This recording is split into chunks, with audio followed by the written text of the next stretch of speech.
इतिहास एक ऐसा विषय जिसे लिखा जाता है बीते हुए कल के आधार पर, और लोग उसी इतिहास का अध्ययन करते हैं आने वाले वक्त के लिए। जो इतिहास को अच्छे से समझे तो निकट भविष्य में विजय उसकी ही होती है। जो इतिहास को न समझ पाए तो चाहे कितना ही बाहुबल अथवा धन हो, उसे पराजय ही मिलती है।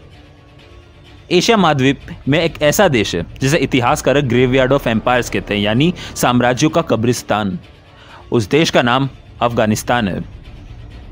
अफगानिस्तान के बारे में एक बात प्रचलित है, इस देश को जीता जा सकता है परंतु लंबे समय तक अपने शासन को कायम नहीं किया जा सकता। इसकी वजह अफगानिस्तान की भौगोलिक रचना।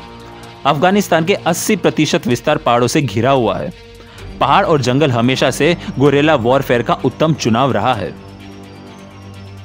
इस देश में अलग अलग कबायली इलाके मौजूद हैं।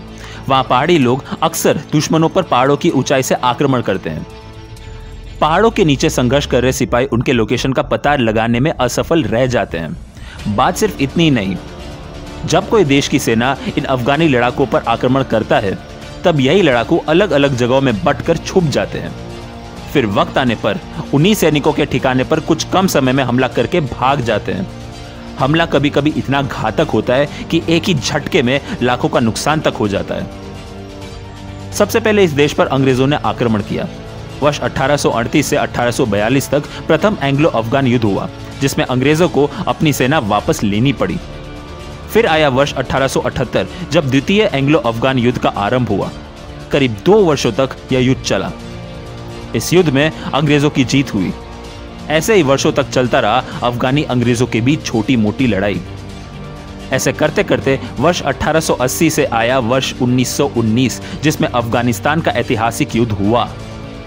तृतीय एंग्लो अफगान युद्ध में अफगानिस्तान न सिर्फ जीत दर्ज की परंतु अंग्रेजों से मुक्ति भी पाई।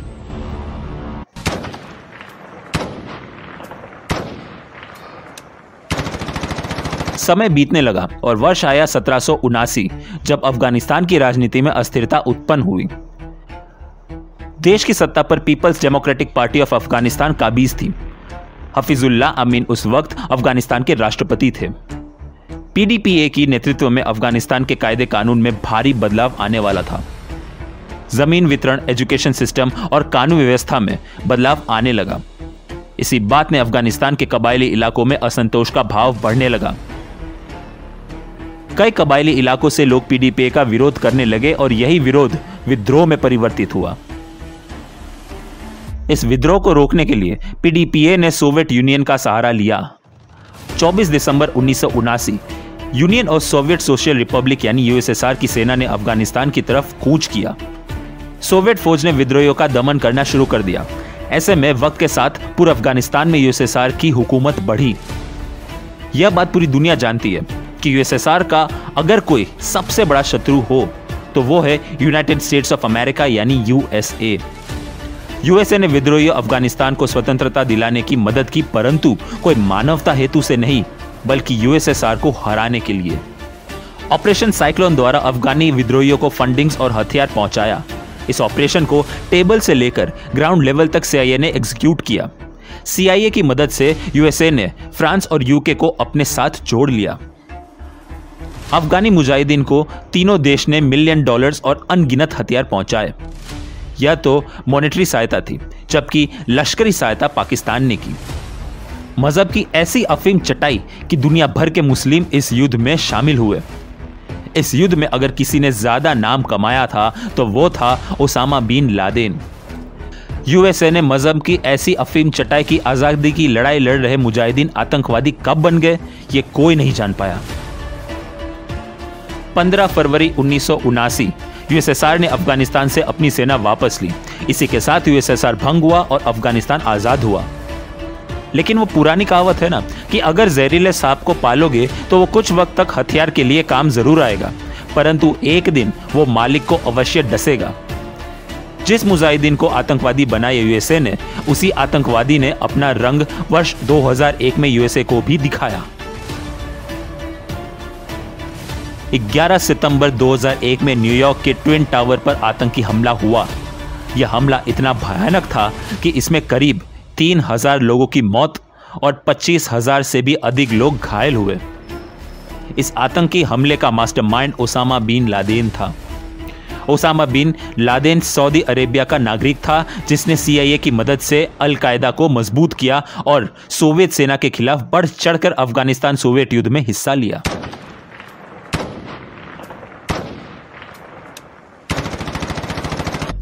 इस हमले को काउंटर करने के लिए यूएस आर्मी बड़ी संख्या के साथ अफगानिस्तान पहुंची और कुछ ही दिनों में अफगानिस्तान पर कब्जा कर लिया।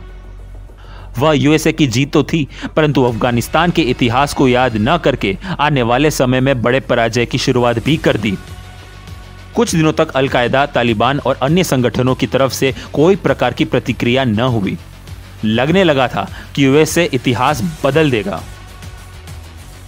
समय के साथ साथ अलग अलग विस्तारों में बटे रहे तालिबानी यूएस मिलिट्री पर छापेमारी करने लगे। यूएस मिलिट्री के पास सभी प्रकार की सुविधा थी, परंतु पहाड़ों में छुपकर तालिबानी लड़ाकू अपने अड्डों को हर समय बदलते रहते। हमले बढ़ने लगे और साल बदलते बदलते वक्त आ गया 15 अगस्त 2021, जब यूएस मिलिट्री पूरी तरह से अफगानिस्तान से विड्रॉ हो चुका था। दोस्तों, यह सालों का इतिहास हमने आपको संक्षिप्त में बताया। अफगानिस्तान की धरती पर तालिबान और यूएस मिलिट्री के बीच बहुत खून खराबा हुआ, लेकिन आज हम जिस लड़ाई के बारे में बात करेंगे वह लड़ाई इतिहास के सबसे खूनी युद्धों में से एक है।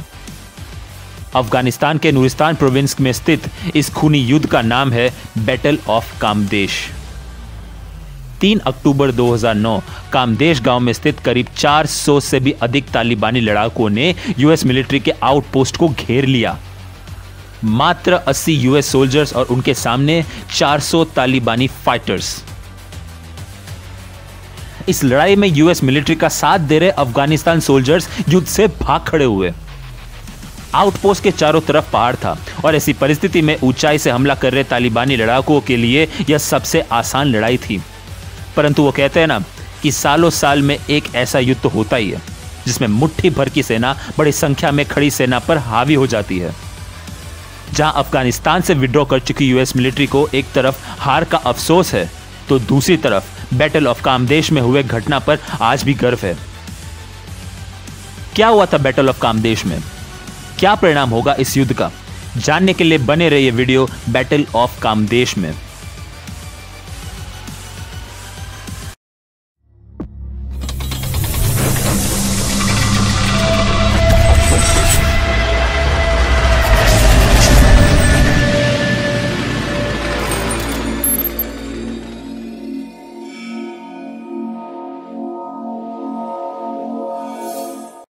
बैटल ऑफ कामदेश के विषय के बारे में जानने से पहले कामदेश के भौगोलिक स्तर को जान लेना बहुत जरूरी है। कामदेश गांव और नूरिस्तान के ज्यादातर हिस्से हिंद कुश पर्वत के पास स्थित हैं। गर्मी के मौसम में गर्म तापमान, यहां तक बारिश के मौसम में भी गर्मी। ठंड के मौसम में बर्फ की बारिश होने की वजह से ठंडी ज्यादा हो जाती है, जो कभी कभी असह्य बन जाता है। इसलिए यहां रहना बहुत मुश्किल होता है। यह इलाका पाकिस्तान बॉर्डर से नजदीक था और यही कारण था यूएस मिलिट्री ने अपना आउटपोस्ट सेटअप किया था वहां। American combat outpost kiting US military के लिए सबसे जरूरी था। यह सबसे आइसोलेटेड और संसाधनों से दूर पिछड़ा इलाका था। इस आउटपोस्ट के जरिए यूएस मिलिट्री की नजर अन्य अफगानी जनसंख्या पर बनी रहेगी। यूएस मिलिट्री के 10th माउंटेन डिवीजन के 3rd infantry commander colonel John W Nicholson junior के ऑब्जर्वेशन अनुसार कामदेश के उत्तर में पाकिस्तान और कामदेश 3 घाटी का बिंदु है। कॉलोनल निकलसन और उनके कलीग्स अनुसार कामदेश में आउटपोस्ट सेटअप करने पर पाकिस्तान हथियार अफगानिस्तान में आराम से रोका जा सकेगा। जून 2007 10th माउंटेन डिवीजन के नेतृत्व में कैंप का निर्माण पूरा हुआ। कैंप का संपूर्ण निर्माण प्रोविजनल रिकंस्ट्रक्शन टीम द्वारा हुआ। दिसंबर 2006 इस कैंप का नाम बदलकर कैंप किटिंग रखा गया 10th माउंटेन डिवीजन के एग्जीक्यूटिव ऑफिसर बेंजामिन किटिंग के नाम पर। बेंजामिन किटिंग की दरअसल 26 नवंबर 2006 एक कॉम्बैट ऑपरेशन के दौरान मौत हुई थी। नूरिस्तान की आबादी अन्य अफगान आबादी से अलग थी। कुल 4 समूहों में विभाजित थी नूरिस्तान की आबादी, जो था कौम, काता, कुतोज और कालशा। कुल 5 भाषाएं बोली जाती थी नूरिस्तान में और अलग अलग भाषाओं के लिए अलग अलग ट्रांसलेटर की जरूरत पड़ती थी। कई दफा पानी, चारा और मजहब के लिए इन चारों समूहों में आपस में लड़ाई हो जाती थी। नूरिस्तान एक समय हिंदुओं का हुआ करता था, परंतु 1895 इस्लामिक आक्रांताओं ने नूरिस्तान पर आक्रमण कर धीरे धीरे इसे इस्लामिक राष्ट्र घोषित कर दिया। नूरिस्तान में इस्लामिक लड़ाकों का एक विशिष्ट समूह था जिसका नाम हिज़्ब-ए-इस्लामी गुलबुद्दीन यानी HIG सालों से अपने दबदबा को कायम रखे हुए था। अफगान सोवियत युद्ध दौरान HIG को CIA ने हथियार और धन सहायता प्रदान किया था। इस युद्ध के बाद पाकिस्तान से आए घुसपैठी को रोकने का काम HIG का था। नूरिस्तान में अमेरिकी सेना सीधा सीधा खुद को HIG के विरुद्ध देख रही थी। नूरिस्तान में पोस्टेड कमांडर्स के ऑब्जर्वेशन अनुसार यहाँ की आबादी बाहरी लोगों को शत्रु से कम नहीं मानते। यह जगह इतनी आइसोलेटेड है कि ज्यादातर संसाधन जल्दी खराब हो जाते थे। अफगानिस्तान में posted US forces commander general David Petraeus counter insurgency के सख्त खिलाफ थे। वह नूरिस्तान के आबादी को अपनी तरफ करना चाहते थे। वह प्रोविंशियल रिकंस्ट्रक्शन टीम द्वारा कुछ स्टेप्स से काम करना चाहते थे जिससे US फोर्सेस और नूरिस्तान के लोगों के बीच अच्छा संबंध बने। और वह स्टेप्स थे: पहला, ग्रेविटी फेड पाइपलाइंस का निर्माण करके शुद्ध जल प्रदान करना। दूसरा, उर्मुल और कामदेश में हाइड्रो इलेक्ट्रिक प्लांट्स की मरम्मत करवाना। तीसरा, मिर्देश और ग्वारदेश में नए प्लांट का निर्माण। और चौथा, लोकल कॉन्ट्रैक्टर्स द्वारा नए सड़कों का निर्माण जिससे रोजगार में बढ़ोतरी होगी। US फोर्सेस का काम था नूरिस्तान में आर्थिक समृद्धि लाना और बाकी देश के हिस्सों को जोड़े रखना। अच्छे कम्युनिकेशन प्रोसेस की स्थापना करके सेंट्रल गवर्नमेंट्स के साथ संपर्क बनाए रखना। इन सब प्रोजेक्ट्स का बजट $1.33 मिलियन था। इन सब प्रोजेक्ट का देखरेख कीटिंग कैंप कर रहा था। इस प्रोजेक्ट में सबसे बड़ी समस्या सामने आई ग्वारदेश गांव के रहवासी हाजी यूनुस के अपहरण और हत्या के बाद। हाजी यूनुस उस वक्त इलेक्ट्रिक प्लांट का कॉन्ट्रैक्टर था। इस हत्याकांड के बाद तालिबान कमांडर मुल्ला ओमर ने पूरे गांव को धमकाते हुए संदेश पहुंचाया कि कोई भी US फोर्सेस के साथ काम नहीं करेगा। इन सब के बाद गांव वालों ने US फोर्सेस का विरोध किया। US फोर्सेस ने गांव वालों को आश्वासन दिया कि वे सभी लोगों के प्राण एवं हित का सीधा रक्षा करेंगे और बदले में तालिबान के भय से गांव वालों को बाहर निकालेंगे। 29 अप्रैल 2007 कामदेश मस्जिद के दरवाजे पर एक खत रखा था जिसमें पश्तो भाषा का इस्तेमाल किया गया और कई मुजाहिदीन के हस्ताक्षर थे। खत में पूरे गांव वालों को संबोधित करते लिखा गया था कि यह खत उन लोगों के लिए है जो अमेरिकी शैतानों के साथ काम कर रहे हैं, सड़क, स्कूल, पावर प्लांट्स का निर्माण करके। साथ ही साथ जो लोग पुलिस ऑफिसर बने हुए हैं या फिर डिस्ट्रिक्ट एडमिनिस्ट्रेटर बनकर अमेरिकी शैतानों का साथ दे रहे हैं, वह हमारे जिहाद की तौहीन कर रहे हैं। अभी भी वक्त है, संभल जाओ और कुरान का अपमान करना बंद करो। बहुत जल्द हम जिहाद करने वाले हैं। अगले दिन फजाल अहद नाम के आदमी की लाश गांव के समक्ष रख दिया गया। बदले में अफगान सरकार ने गांव की सुरक्षा में सेना ज्यादा संख्या में भेजा, परंतु कामदेश पहुंचने से पहले ही अफगानी ट्रूप्स पर हमला हुआ और काफी अफगानी सेना को मार दिया गया। जिन लोगों ने हमला किया वह दरअसल नूरिस्तान से बाहर के लड़ाकू थे जो ट्रेंड और हथियारों से लैस भी थे। उनका सारे हथियार पाकिस्तान से आए थे। मई 2007 के अंत में 173rd airborne brigade combat team combat outpost kidding पर आ पहुंची। इनकी अगुवाई कैप्टन टॉम बॉस्टिक द्वारा की गई। वक्त के साथ साथ गांव में और कॉम्बैट आउटपोस्ट कीटिंग पर भी हमला होने लगे। कॉम्बैट आउटपोस्ट कीटिंग की तरफ से काउंटर अटैक हुआ।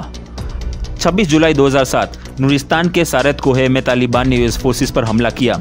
दोनों तरफ से हमला हुआ और लड़ाई 2 दिनों तक चला। इस लड़ाई में US फोर्सेस को एयर सपोर्ट मिलने के बावजूद भी नुकसान हुआ। कैप्टन बॉस्टिक पर रॉकेट प्रोपेल्ड गन यानी RPG से हमला होने पर उनकी मौत हुई। स्टाफ सार्जेंट विलियम रैन फ्रिट्शे की राइफल फायर से मौत हुई। 7 अन्य अमेरिकन सोल्जर और एक अफगान नेशनल आर्मी सोल्जर बुरी तरह से घायल हुए। नूरिस्तान में बैटल ऑफ सारे कोहे US आर्मी की तरफ से पहली सफलता दर्ज हुई। रही बात आम जनता की, तो इस युद्ध के बाद US फोर्सेस पर उनका विश्वास बढ़ गया। कैप्टन जॉय हुतो कॉम्बैट आउटपोस्ट कीटिंग के कमांडर बने। कैप्टन हुतो को सेंट्रल अमेरिका में काउंटर इंसर्जेंसी का अनुभव था। अपने अनुभव से आउटपोस्ट की सुरक्षा और गांव के लोगों से अच्छा संबंध बनाए रखने की जिम्मेदारी उन पर थी। अक्टूबर 2007 गांव के बड़े उम्र के लोग और मुल्ला कामदेश में एकत्र हुए और नूरिस्तान के भविष्य के बारे में चर्चा करने लगे। यह मीटिंग 2 दिन तक चली और करीब 800 लोगों ने इसमें हिस्सा लिया। शुरा से करीब 100 सदस्यों को चुना गया गांव वालों द्वारा। यह 100 लोगों के रिप्रेजेंटेटिव काउंसिल का काम होगा US मिलिट्री और प्रेसिडेंट हामिद करजाई से डेवलपमेंट और सिक्योरिटी एग्रीमेंट पर काम करवाना।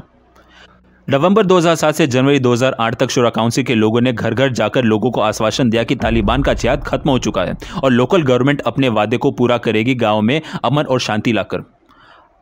अक्टूबर 2008 शुरा काउंसिल का विश्वास डगमगाने लगा। उस वक्त 28 अक्टूबर 2008 combat outpost Keating commander captain Robert J Yllescas की आउटपोस्ट के 400 मीटर दूर एक आईईडी बॉम्ब ब्लास्ट की वजह से मौत हो गई। इस भयानक हमले ने यूएस मिलिट्री की सारी मेहनत पर पानी फेर दिया। नूरिस्तान में यूएस मिलिट्री को हर बार नई चुनौतियों का सामना करना पड़ रहा था। 2009 तक कॉम्बैट आउटपोस्ट किटिंग पूरी तरह से आइसोलेट हो चुका था। ट्रांसपोर्टेशन में दिक्कत हो रही थी क्योंकि सड़कों का निर्माण न हो पा रहा था, कम्युनिकेशन भी अच्छे से न हो पा रहा था और दूसरी तरफ तालिबान का आउटपोस्ट पर लगातार हमला जारी था। रही बात एयर सपोर्ट की तो अटैक हेलीकॉप्टर जलालाबाद में था जो यहां से आधे घंटे की दूरी पर था। इस जगह पर काम करना यूएस फोर्सेस के लिए वक्त और पैसों की बर्बादी करने जैसी बात थी। इसलिए यूएस के हायर अथॉरिटी की तरफ से सूचना आया कि जल्द से जल्द आउटपोस्ट को खाली करके इवैक्यूएट होने का।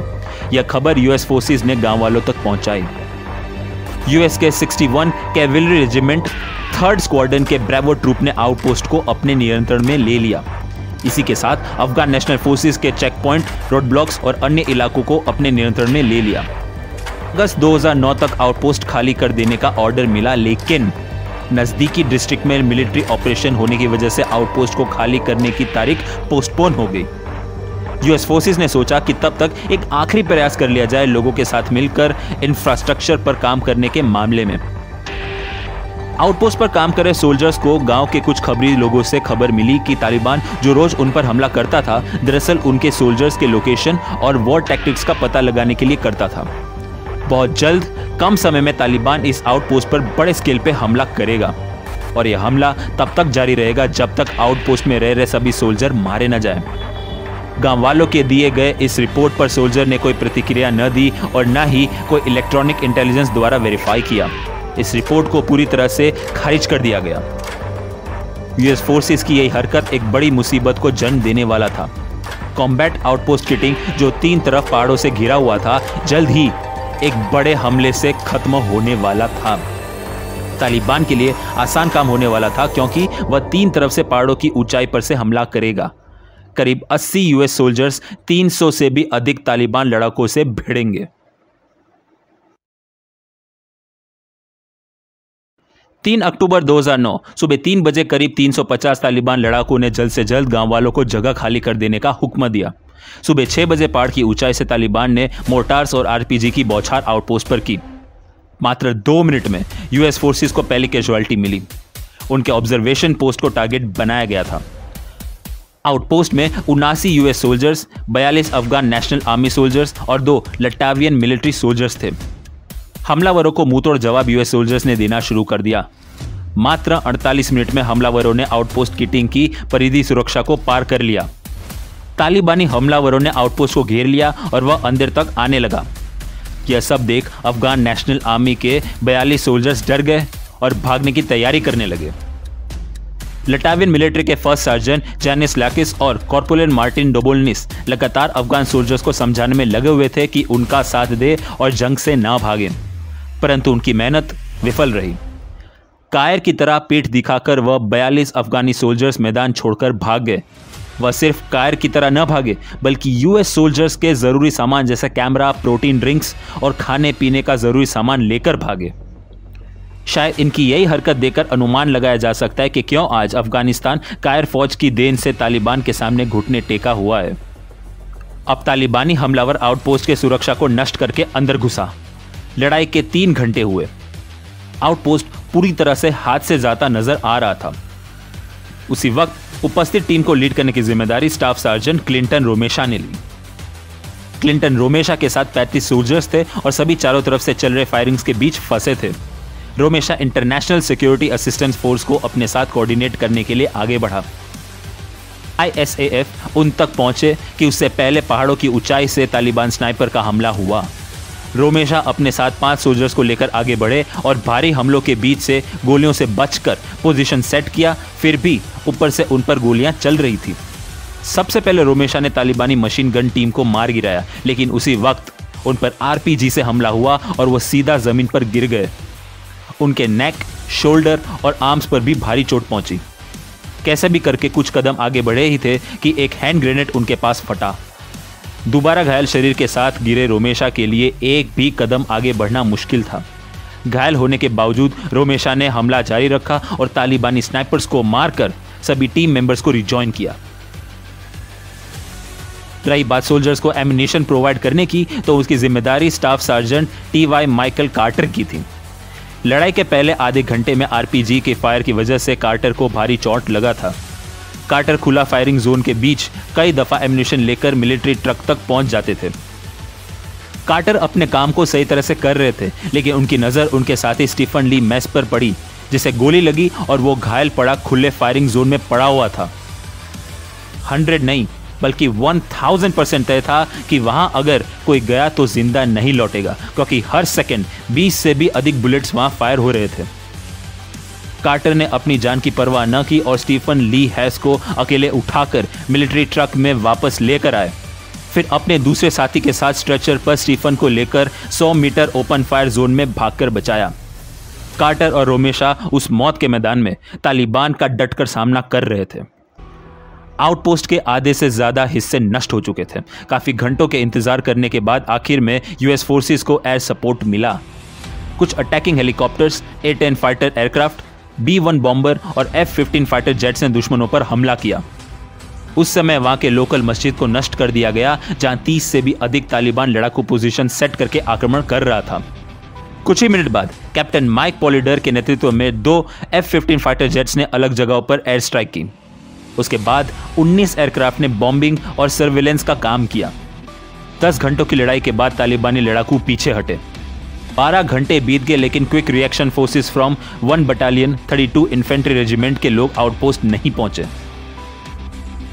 शाम के 7 बजे और धीरे धीरे करके क्विक रिएक्शन फोर्सेस वहां पहुंचे। लेट आने का कारण था एयरक्राफ्ट की कमी। क्विक रिएक्शन फोर्सेस के साथ लड़ाई में मौजूद रहे सोल्जर्स ने जल्द से जल्द आउटपोस्ट क्लियर किया। इस खूनी लड़ाई में यूएस फोर्सेस के 8 सोल्जर्स की मौत और 27 सोल्जर्स घायल हुए। रही बात तालिबान की तरफ से हुई कैजुअलिटी की, तो संख्या अधिक थी। 150 से अधिक लोगों की मौत हुई तो करीब 80 लोग घायल हुए। बात करें युद्ध के परिणाम की, तो यूएस मिलिट्री की जीत हुई और तालिबान को स्ट्रेटेजिक फेलियर का सामना करना पड़ा। शायद यह यूएस मिलिट्री की अथक मेहनत और एक दूसरे पर भरोसा था जो असल वजह बना इस असंभव युद्ध के विजय का। सभी सोल्जर्स को इंपॉर्टेंट फाइल्स एंड डॉक्यूमेंट के साथ नुरिस्तान से बाहर ले जाया गया। जल्दबाजी में कुछ डॉक्यूमेंट्स वहीं छूट गए थे। 5 और 6 अक्टूबर कामदेश में वापस एक मिलिट्री ऑपरेशन को एग्जीक्यूट करवाया गया। कामदेश के अलग अलग इलाकों से ढूंढकर बचे तालिबानी लड़ाकों को मार गिराया गया। 6 अक्टूबर 2009 यूएस एयरफोर्स ने कॉम्बैट आउटपोस्ट किटिंग पर बॉम्बिंग करके सारे सबूतों को नष्ट कर दिया। इसी के बाद कॉम्बैट आउटपोस्ट किटिंग का नामो निशान खत्म हुआ। कामदेश से यूएस फोर्सेस ने अपने सारे संपर्क तोड़ दिए।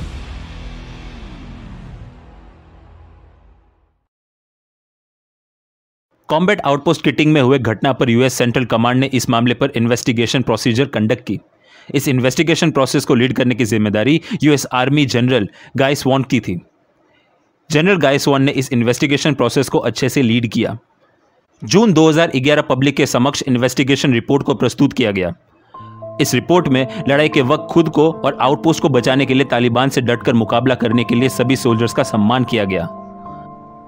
4 army officers captain Melvin Porter, captain Stoney Portis, lieutenant colonel Robert Brown, colonel Randy George को कॉम्बैट आउटपोस्ट किटिंग पर हो रहे हमले और इंटेलिजेंस नेग्लेक्शन के लिए फटकार लगाई गई। इस लड़ाई में 27 सोल्जर्स को घायल होने पर पर्पल हार्ट मेडल मिला। 37 सोल्जर को army commendation medal with V device for valor मिला। 3 सोल्जर्स को ब्रॉन्ज स्टार मेडल, 18 सोल्जर्स को bronze star medal with V device for valor मिला।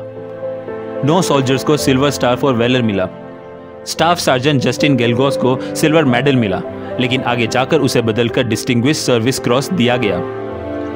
युद्ध के भयंकर हमलों के बावजूद अपनी जान की परवाह न करके अपने प्लेटून को लीड करना और अपने साथियों की जान बचाकर घायल शरीर के साथ दुश्मनों से लोहा लेकर युद्ध में उत्तम योगदान देने के लिए स्टाफ सर्जेंट क्लिंटन रोमेशा और स्टाफ सार्जेंट टी.वाई. माइकल कार्टर को मेडल ऑफ ऑनर से सम्मानित किया गया। दोस्तों, जिस तरह हमारे सिपाहियों के लिए परमवीर चक्र को सबसे हाईएस्ट मिलिट्री ऑनर कहा जाता है, वैसे ही मेडल ऑफ ऑनर को यूएस मिलिट्री का सबसे हाईएस्ट मिलिट्री ऑनर कहा जाता है।